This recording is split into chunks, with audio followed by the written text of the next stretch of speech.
Hello বন্ধুরা, কেমন আছেন আপনারা? আশা করি সবাই ভালো আছেন। আমরা চলে আসলাম আজকে আমাদের একটা নতুন ভিডিও নিয়ে।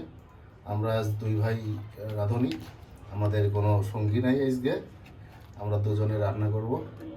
তো আজকে বেশি আইটেম করব না, আমরা দুইটা আইটেম করব, ডিমের ঝোল ও মাছ, পুঁটি মাছ ভাপা। তো বন্ধুরা, সর্বপ্রথম আমরা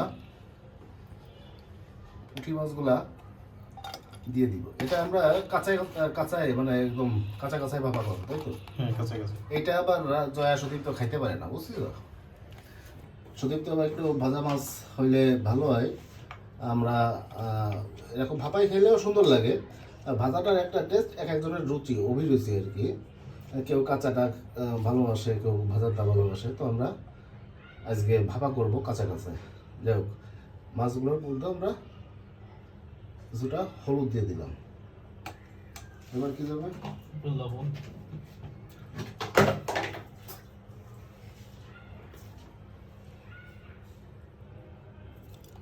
কিছু পরিমাণ লবণ চলে গেল।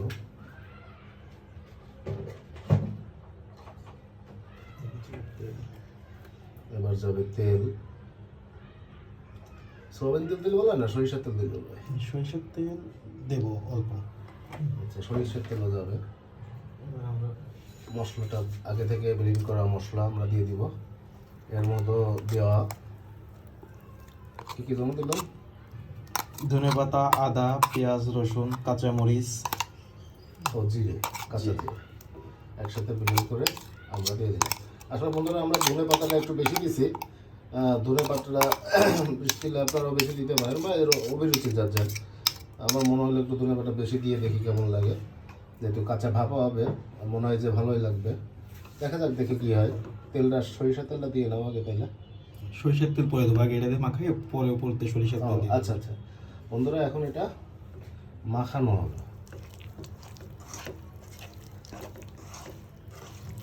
মশলা প্রচুর বেশি হয়ে গেছে মনে হচ্ছে না?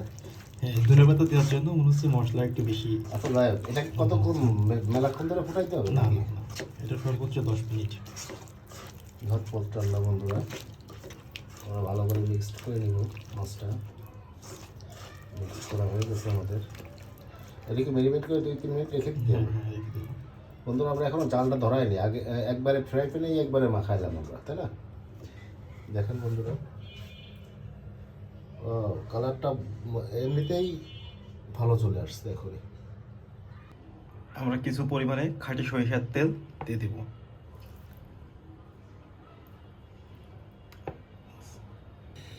বন্ধুরা, আমরা গ্যাসটা ধরাই দিছি, চুলাটা ধরাই দিয়ে এখন আমরা এর মধ্যে একটু সামান্য পরিমাণ পানি দিয়ে দিব।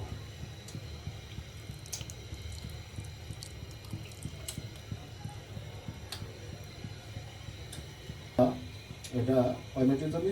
10 মিনিট। 10 মিনিটের জন্য ঢেকে দিব। 10 মিনিট পরে আবার দেখা হবে। আমরা পাশের চুলায় এখন ডিম রান্না করব। ডিমটার তরকারি আজকে আমাদের ফুলকপি আলু দিয়ে ঝোল হবে। এ থেকে সেদ্ধ করে হলুদ লবণ মাখানো। আমরা একটু হালকা একটু নাড়া দিব।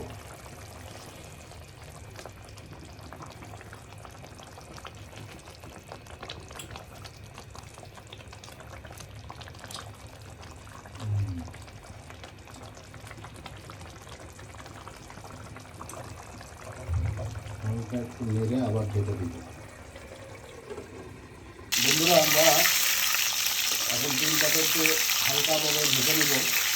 তেল কড়াইটা দিয়ে, কড়াইটা গরম করে তেল দিয়ে তার মধ্যে ডিমগুলো দিলাম।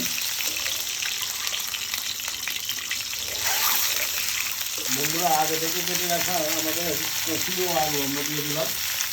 এর মধ্যে দিয়ে দিব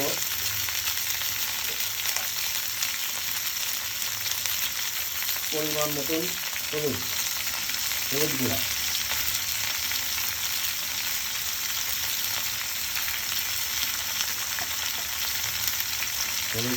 হলুদ বেশি খাওয়া ঠিক না, হলুদ ক্ষতি করে। আমরা দিয়ে দেবো পরিমাণ মতো লবণ।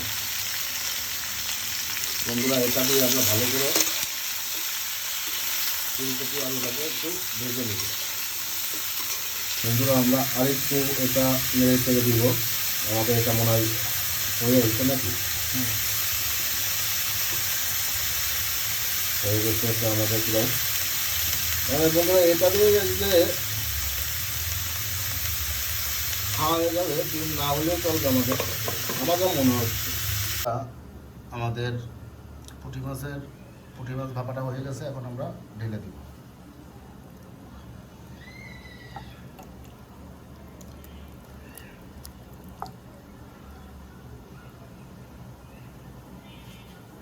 বন্ধুরা এখন আমরা ডিমের ভিতরে মশলাটা আগে থেকে করে রাখা মশলাটা দিয়ে দিব। এটার মধ্যে কী কী দেওয়া? হচ্ছে মরিচ আর হলো জিরা। কাঁচা মরিচ ও জিরা, কাঁচা জিরা দিয়ে বিরিয়ানি করে মশলাটা এর মধ্যে দিয়ে আরেকটু কষাবো। বন্ধুরা আমাদের ফুলকপি ও আলুটা কষানো হয়ে গেছে, এখন আমরা পরিমাণ মতন জল দিয়ে দেব। আমাদের ডিমের জলটা প্রায় হয়ে গেছে, এখন আমরা ডিমগুলো দিয়ে দেবো।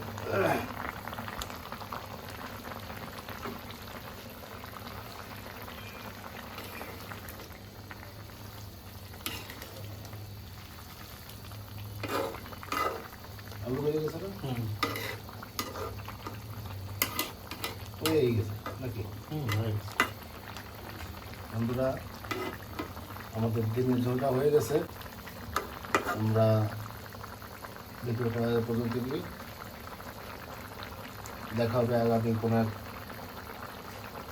নতুন ভিডিওতে। আমাদের সাথেই থাকুন, আমাদের সাপোর্ট করুন, আমাদের চ্যানেলটাকে সাবস্ক্রাইব করুন, বেল আইকনটি প্রেস করুন, লাইক করুন, কমেন্ট করুন, বন্ধুদের মাঝে শেয়ার করে দিন। আমাদের সামনে আগাইতে উৎসাহ করুন। ভালো থাকবেন বন্ধুরা, বাই বাই।